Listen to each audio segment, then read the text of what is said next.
You know that song, My First Kiss Went a Little Like This, and suas. I was like, this would be a lovely little Facebook status for me right now. Hey guys, what's up? It's Reneé Rapp, and today I'm going to be reminiscing on all my firsts with Elle. My first time on stage was, I think, when I was 3, and it was my first year of doing competition dance, which, by the way, is a lot like Dance Moms culture. If you were curious to put your child in dance, just be very careful. I remember a lot of running around in big concrete rooms that were backstage areas and stuff, and the energy was tough. People are intense. There was one time where this girl that I was dancing with, her mom yelled to her younger sister, get the Gatorade. It was a very intense thing. She's a kid, it's okay. She's fine. We're doing tap, not surgery, so yeah. My first celebrity encounter was when I was in high school. I did this festival called the Funk Fest, which is a touring R&B festival, and it came to Charlotte. I, for whatever reason, ended up performing that day and opening up for everybody that night, which in hindsight is just ridiculous, and I had no business being there. But I met Erykah Badu, and I was so excited because I love her more than anything. And she's also so tiny. She's so cute. Her hat is so huge. My first big break was in Mean Girls on Broadway. How did I feel when I landed the role? I remember feeling nothing because I was really stressed about wanting to become a pop star, and I was auditioning for a bunch of musical theater, and so I was deciding between Mean Girls and the other show. I was literally fighting to do it. I was fighting to do it. It was Magic Mike Live, the musical, and I was hell-bent on it. I was I must play the titular role, not of Mike, of the girlfriend. I was I gotta do it. And my parents were what are you doing? They were are you stupid? Because it was just in development, and it was gonna be a 2-week lab. So I remember being just heartbroken that I wasn't going to be in Magic Mike Live, the musical, the movie, the musical. So then I chose a different the movie, the musical instead. Yeah, then I did Mean Girls. So I just remember feeling I gotta talk to Channing Tatum. My first time being recognized in public, so when I was in high school, there was a Bryson Tiller song that had sampled an old song. 2 of my friends recorded me doing this riff, and it became a thing online, and I was oh, cute. I was this is my first little viral moment. Oh, I was excited. And I remember being out in Charlotte, and somebody was are you that girl that sings? And I was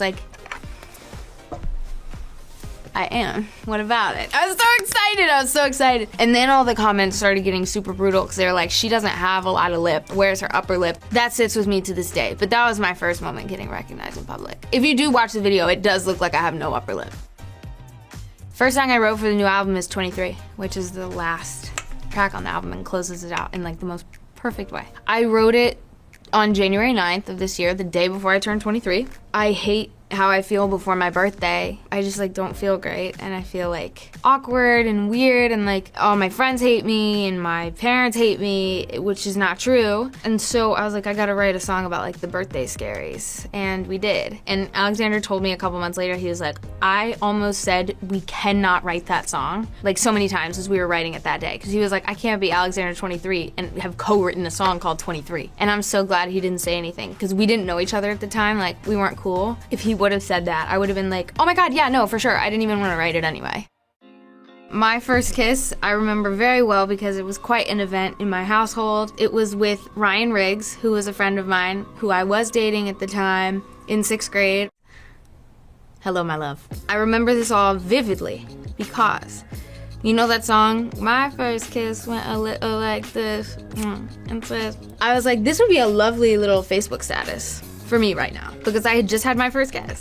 And so I put on Facebook, I was my first kiss went a little like this, and then a little emoji. So my mother got on my Facebook and was in this household? And so she was super unhappy with that, and I had to take the post down. I was trying to be out there from a very young age. It's all about the marketing, you know? First artist that inspired me to make music is Beyonce, hands down. I just remember being so like blown away and determined every single time that I would like see her perform. My favorite Beyonce song is Hello. I know, controversial. It served a place in my life in high school. And so it's my favorite song because it like sits in a very specific place in my youth.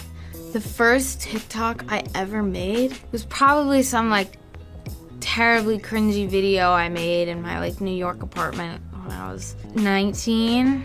I got a TikTok in November of 2019 because my dad had been down my throat about me getting that app because he was like talking to one of my friends who was like an influencer at the time who was like, if your daughter wants to have anything in this music business, she must get on Musical.ly. And my dad was like, all right. And so he kept hounding me to get this app called Musical.ly. And I was like, that is so dumb. I was like, I'm not getting that. So I got a TikTok. I don't remember what my first video was, but I remember I made a lot of videos at Mean Girls. And I tried to do like little trends. And I put those weird ass filters on there. Called it a day. My first heartbreak was when I was in 5th grade, and it was this guy I don't even think I really liked, but everybody liked him. And he was one of those types that was like, you know, lanky, cigarette-looking boy, and had like brown, swoopy hair, and Justin Bieber was God at the time. And so I was like, he is just so cute. I think we dated, and I think he broke up with me. And I was baffled. Actually, looking back on it, there's no way he broke up with me. I think I did break up with him. That being said, I made sure that the heartbreak was on my part, and I was the victim. My first red carpet was the Freaky Friday, the musical, the movie premiere. Okay, by the way, the musical, the movie is just such a f***ing theme in my life. And I wore hot pink heels, open toe, and a black bandeau from Topshop, and some IMGA pants. How do I remember this? And then they had like a big silver chain on the side. I did my own makeup and my own hair. I mean, I just looked crazy. But, you know, I was like, oh my God, a movie. How cute of me. It was really intimidating and also very humbling because, you know, you like walk down the carpet and there's like a bunch of interviewers and they were incredibly not interested. And I was like, cool, I didn't want to talk to you either. My first embarrassing moment on stage, I feel like I was like 9, and there was a junior cabaret at Theater Charlotte, which is the community theater that I used to do stuff at when I was a kid. And I was doing I'll Be There by the Jackson 5, except it was a solo. I was all 5 of them. Completely forgot the words. Completely forgot. Blackout forgot. Couldn't find them if they hit me in the face. And my parents are very judgmental. They love me, to be clear, but they're very judgmental. Like, you know, if I missed a note growing up, it was like, that was sharp, right? So I forgot all the words. And I was so sad. I was so sad. And so I'm literally on stage, like, crying, like, if you should ever find someone new. And I just started freaking out. And my dad was like, yeah, that one really got away from you, little girl. And I was like, yeah, Dad. I was like, it's so sad. And he was like, yeah, that was sad. And I was like, cool. But I ate what I did remember. My first music video was eons ago that I personally shot. I had a hamster when I was younger named Hammy, and me and my cousin Joe used to dress the hamster up. We shot videos, movies, music videos, and one of them was Hammy Goes to War, and the other one was Hammy in the Kitchen, and it was like a Guy Fieri kind of thing. And then we shot a music video with Hammy where she was a pop star, a legend in the making. My first music video in my career, a video that will never see the light of day. And I'm sure now that I've said that, somebody will resurface and find it, which is super good for me. I had this song in high school that I did called Hell No, and I did shoot a music video for it. And it is the worst thing ever. I was watching TV one day, and it came on in an insurance commercial, and I was like, excuse me? And I guess the guy who shot the video had like sold his footage to some insurance company. They didn't even use the song though. They weren't even plugging my song. It was just like a picture of me on the beach like, yeah, top 10 things I regret in my life. That and traumatizing my hamster. Thanks so much for hanging out with me and Elle today. Make sure you check out my new album, Snow Angel, now.